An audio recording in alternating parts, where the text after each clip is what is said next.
We're delighted to share this new episode in our 340B 360 podcast series.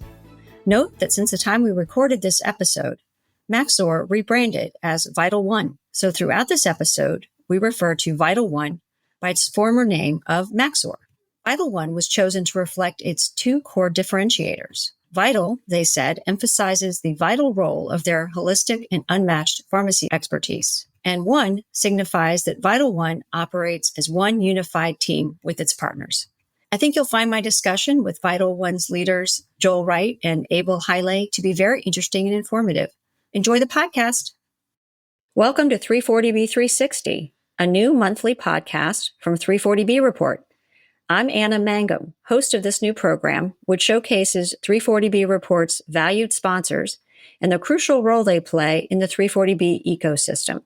If you're not already a subscriber, please consider subscribing to 340B Report by going to 340breport.com using the coupon code podcast25 to receive a 25% discount. If you didn't hear prior episodes, here's a little bit about me. I've dedicated my career to promoting healthcare access, quality, and equity. I've been a senior leader with a variety of major national advocacy and trade organizations, including 340B Health, where I worked closely with 340B Report publisher and CEO Ted Slavsky for over a decade. I'm delighted to join the 340B Report team and to be working with Ted again.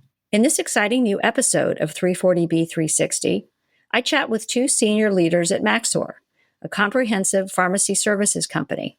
Joel Wright, president of pharmacy services, and Abel Haile, senior director of health system strategy and commercial analytics. Maxor is an Ultra Diamond sponsor of 340B Report, the highest level of sponsorship. We're very grateful for Maxor's investment in 340B Report. Today, we'll catch up with Joel and Abel, learn more about them, and gain insights about their company. We look forward to learning more about their careers, the solutions that Maxor provides, and the areas that 340B providers should be thinking about. So welcome, Joel and Abel. Thanks for being with us today. Absolutely. Thanks for having us. Excited for the opportunity. Great. Well, let's go ahead and get started. Can each of you tell us a little bit about your life before 340B, including where you grew up, where you went to college, and what you majored in? Sure. This is Joel. I grew up in rural Michigan. I went to college where I wrestled at Ferris State and got my pharmacy degree. How about you, Abel? I grew up in the suburbs of Chicago, originally born in Ethiopia, came here when I was young, went to the University of Illinois in Urbana-Champaign, studied economics there. Didn't think I'd find myself in pharmacy, but here I am. And ironically, my grandfather was a pharmacist, so it was almost meant to be. Ah, interesting. Oh, that's great. Well, Joel, you had an extensive pharmacy career at Walgreens, and Abel, you had a stint at the Walgreens Boots Alliance in addition to working at Deloitte previously. What were your career paths before you became senior leaders at Maxor? I was a pharmacist behind the counter in a retail store with Walgreens, went up through the supervisor chain, and then actually moved over to home care, where I led the infusion and DME oxygen business for 7 years, which resulted in us acquiring Option Care. After that, I transitioned back over into Walgreens, where I was responsible for the southeast portion of the U.S., had about 2,200 stores at that time, and then moved into specialty. I started out working with FQHCs, and medical office building type locations, as well as hospitals. And then ultimately took over all of specialty for Walgreens, which led to the stand-up of Alliance RX. That was the joint venture with Prime Therapeutics, where I served as the CEO for 7 years. And I had a great career with Walgreens that spanned more than 29 years. And it was incredible, the number of opportunities and things that they provided for me. That's great. That's great. How about you, Abel? I know we mentioned you were at Walgreens at one point as well. Yeah, I graduated I graduated in 2009 during the financial crisis. A lot of, I think, my peers that had graduated at the same time, found themselves in a similar situation where jobs maybe weren't as plentiful as we would have hoped. Originally out of school, I went into inside sales. I was selling, actually, it was for a medical waste company for a couple of years, and knew that I wanted to get back to my analytics and quant background. I've studied economics and really been heavily invested in my math career early on. Ironically enough, found a job at Walgreens for an analyst role, 340B analyst. My joke is that I thought 340B was the job ID. I didn't realize it was an industry at the time. And like many people in the 340B industry, probably didn't expect to be in this position. My time at Walgreens really early on was account management, helping entities really understand what's going on with their program, and quickly found myself asking questions out of curiosity, like, why is this working this way? Or how come this is happening? Have you ever thought about this? And it was right at a transitional point at Walgreens where we developed what was at the time performance and decision support team that was really taking some of the folks that were a little bit more data savvy, deeper in the analytics, to focus on really at that time building or remodeling a house that we were living in, if you will, with the validation system. And right around 2015 or 2016, I had gotten into or accepted into a master's program for data analytics.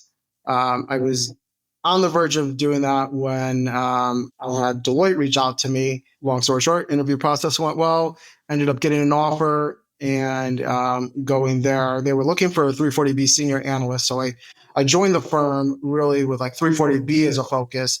And over the first couple of years, in addition to kind of learning the core consulting skills, started to expand beyond 340B and in pharmacy services within the regulatory department. So that's helping supporting sort of like CIA or corporate integrity agreement relationships we might have in auditing, helping us stand up 340B programs, mock audits, governance and operational support, really kind of running the gamut, and within the firm further started to expand outside of the provider space and worked with some of our life science companies and insurance or plans as well. So it was a great opportunity.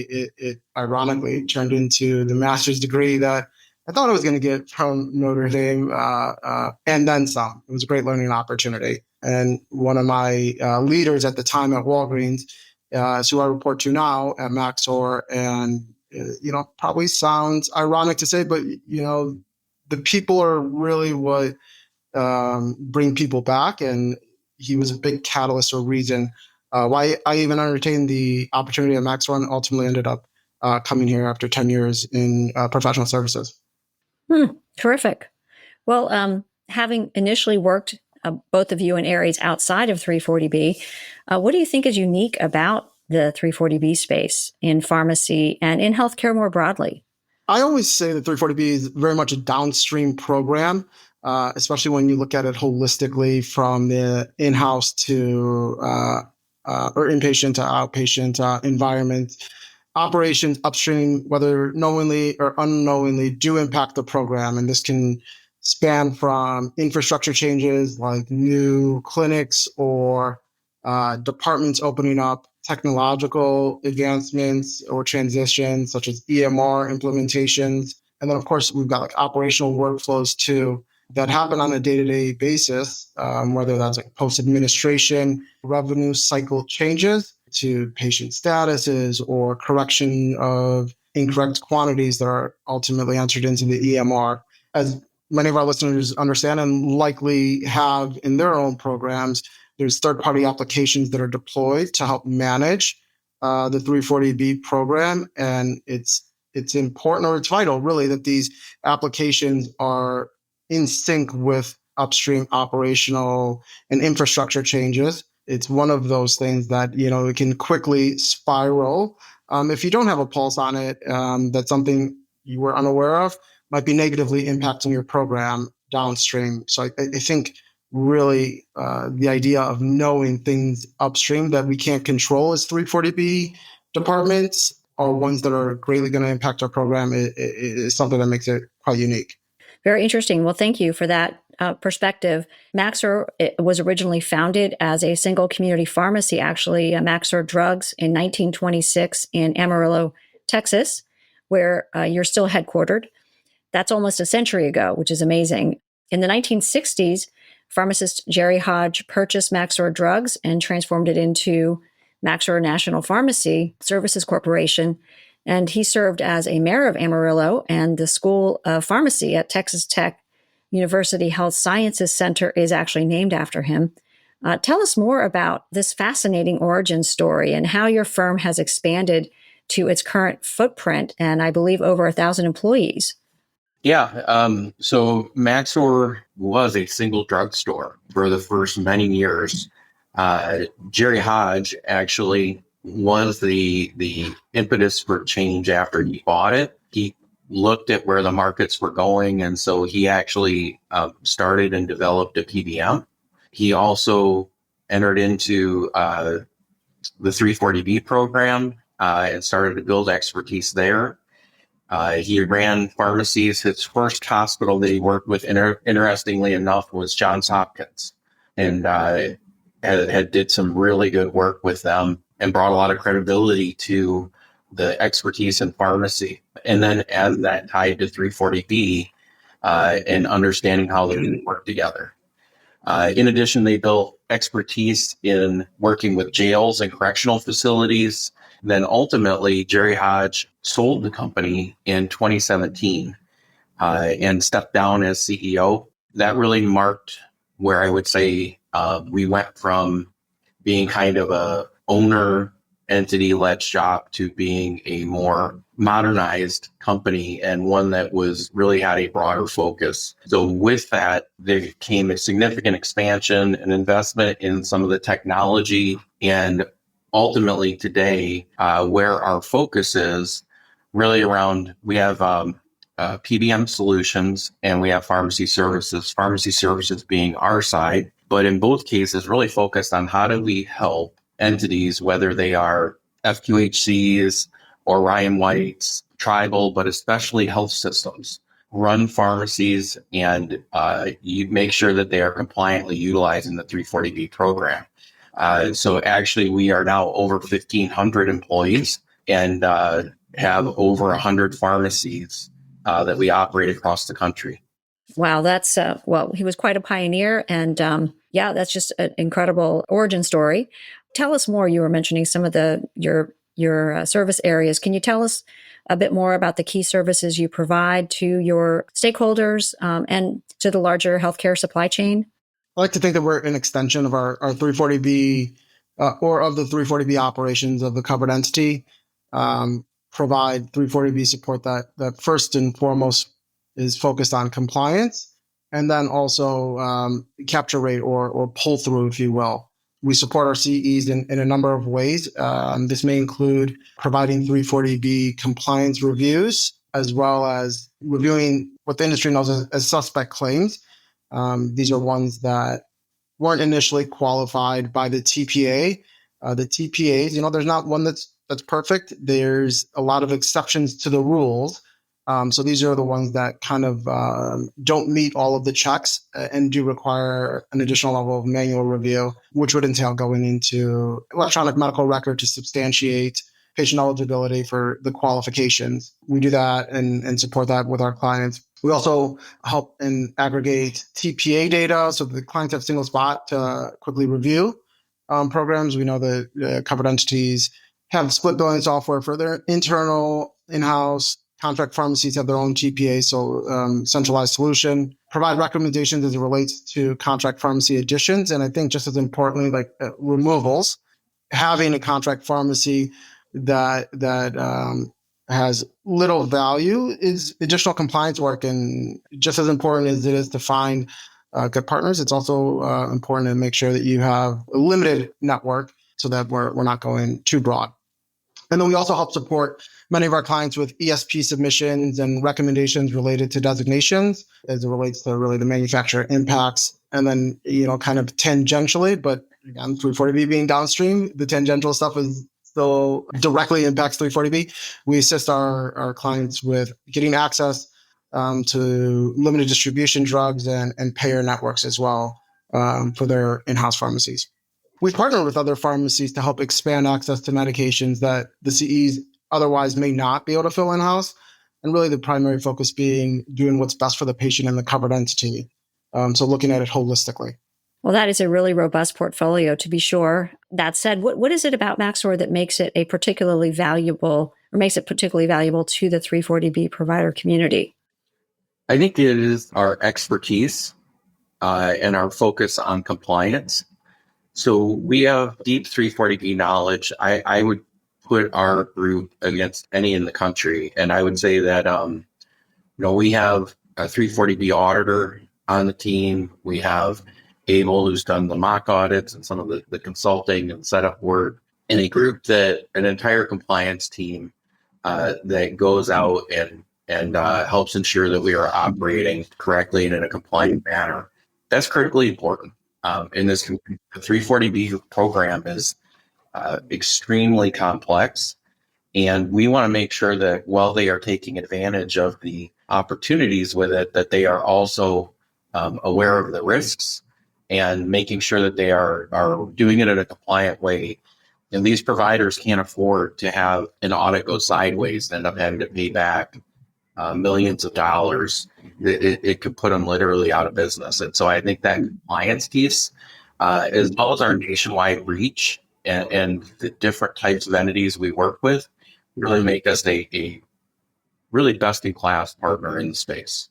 Yeah, the stakes are definitely high, as you mentioned. And to your point about compliance, the restrictions by some 40 drug manufacturers on contract pharmacy use have had a major impact on providers and their patients. What are you seeing in terms of these impacts? Yeah, the obvious and direct impact the CEs are feeling is definitely the financial burden caused by the manufacturer policies. I would say the direct impact is the additional operational burden that it puts on CEs to comply with the variant policies, since these are manufacturer constructed policies. They're not all the same. They all differ. They've got different requirements, and then being able to operationalize data transfers and oversight on it is an additional burden on their already stretched resources, if you will. And then the financial hit kind of comes back to that. It means a lot to the CEs, and the things that we talk about that may not be seen is really the services that the CEs may not be able to provide that they have historically, or any future services that they could have provided, whether that be new clinics or new services to proactively treat patients and the disease state. All of this is really just compounds the overall pressures that the financial or that the CEs feel from a day-to-day operations. Sure. I mean, and given that, how are you helping clients navigate this area, since the rules are complex and they do seem to be changing quite a bit? Yeah, early on, we had a team that would monitor the policy changes, and some of those are really triggered by state actions that are being implemented or enacted, if you will. We've since then really kind of deployed some technology, artificial intelligence, to help with monitoring this, so that we've got an understanding of what the rules are by covered entities in given states on an ongoing basis. One, for our purposes of informing our clients, and then secondly, to really help track any sort of opportunities or savings. And then we additionally do work with our covered entities that are submitting data, which many were reluctant to early on, but help them in submitting the data within the prescribed timelines, if you will, of the manufacturers. Again, as I noted earlier, there's just this operational burden that the covered entities have felt, and trying to alleviate that as much as we can by being their partner in the space. So what are some of the ways that your clients have been able to mitigate the loss in savings? And how have you helped them to adapt and change? Yeah, and I think some of that is what Abel just covered. But I think, your point on the rules keep changing is 100% right. And new rules seem to come out every other month, not to mention tracking what's going on in the courts. And so I would tell you, one of the key ways that we help them mitigate or recover is by knowing what those rules are, where the restrictions are, and then helping them quickly adapt and change. So instead of them maybe seeing losses for months and then having to research why and where the loss is, being able to quickly say, hey, this just came out. It goes into effect at the end of the month. Here's what we're going to do and how we're going to make sure that we are directing scripts to a contract pharmacy that is going to be able to help. Or if they have their own in-house pharmacy, how do we capture those scripts with them? But it is really then about the reporting. It is about looking at those suspect claims and understanding why it didn't qualify and getting it to qualify, providing the right level of detail and information so that it does qualify compliantly. So those are really the kind of the key pieces that we are doing there to help kind of help them navigate those kind of shifting sands. And in addition, you all have a long tradition of helping not only do this, but you have a long tradition of helping to establish and operate on-site pharmacies. I assume that the need for this particular service has only grown since the start of the manufacturer restrictions. Can you say more about that? Yeah, so I think there's probably two pieces to that. I think one, we work with a lot of entities that are feeling very pressed for funding and view pharmacy as an opportunity to open up to be able to receive the benefit of the 340B program and stretch those scarce funds. So those tend to be new builds and tend to be entities who have no experience in pharmacy. They have a passion for what they do. They have physicians that are and nurses that are working in that space, but pharmacy is a whole different animal. And so we're able to come in and kind of take them off the ground. But what I will tell you, we see probably almost 50% of our requests now are actually coming from companies that are underperforming. So where they are operating a pharmacy or they have another company in there operating a pharmacy and they're just not happy with it, or they've had a HRSA audit that has failed or a manufacturer audit that's troubling. And they will ask us to come in and often starts with a review of what they're doing, and we identify the areas where they are underperforming, and we actually end up, they often ask us to take over the pharmacy and run it for them and get them compliant and get them maximizing what their opportunity is. And you mentioned some of the advantages of their establishing an on-site pharmacy, one of which, very importantly, is the financial or business case for that. What are some of the challenges in setting these up, and how do you help them kind of navigate that? Yeah, I think from the advantages, I mean, there is the financial one, but the number one is patient care. You know, for these patients, being able to be in a setting that they feel comfortable, that they are talking to people who understand them, talking to a pharmacy that is specifically set up for them is really significant to get them to get their medications, to take and stay on their medications. Whether those are treating psychological conditions or PrEP therapy or HIV, it's all opportunities for us to help serve that community that traditionally has been underserved or not served well by the establishment that exists in the country. As far as some of the challenges, we've taken a lot of time to really map out the process. And I think that it's a matter of working through with the state boards of pharmacy. We have these sites become accredited, so helping them with the documentation, with the level of training, and with all the things we do around compliance are how we kind of help guide them through that. And the accreditation process can be daunting for some of these sites with the amount of expectation that comes with that. And we knock on wood, have a 100% pass rate. So we've done a good job of helping prep them for that and have a really strong leader in that area. Well, congratulations. That's outstanding. That's quite an achievement. The possibility of shifting 340B from an upfront discount program to a rebate model is a major concern for the provider community.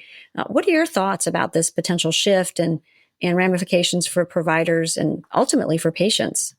Yeah, I think the big shift here is definitely going to impact, and I don't think news to anybody, the cash flow for the CEs, as they're going to see an increase in drug spend. Additionally, the process, I think, also complicates the workflow for claims that need to be flagged as 340B at the time of adjudication. So whether it's patients that have drugs that are completely subsidized by the hospital and savings are passed through, or Medicaid plans that require modifiers to be appended to them so that rebates aren't also sought after by that Medicaid plan. This process creates a delay in all of that and complicates it. And I think ultimately will impact the patients in potentially a negative impact. I think the bigger concerns that the CEs have, or if they don't, should have maybe around the reliance on the manufacturers to determine eligibility, and unclear on how any sort of like dispute or disagreement on that would be resolved. But it would ultimately, or not ultimately, it would potentially put it in a situation where the manufacturers would have to then determine eligibility for the savings to be received, which I think is a concern, or should be a concern for all. Just to add on to that, Abel, I am maybe more directly said, we're strongly opposed to this change in the program. We think that it's another effort by pharma to minimize the program and to restrict the CEs, the covered entities, from being able to care for patients. The program is set up to help them be able to stretch scarce funding to be able to care for more people. And we think this is going to put a huge burden on them with cash flow. It's a significant burden in how they will have to deal with rejects that's not even defined yet in the process. And it also provides a very short window to resolve claim eligibility and matching. So we think there's a lot of issues here. And unfortunately, I think we all know how much money pharma spends lobbying and trying to push the agenda.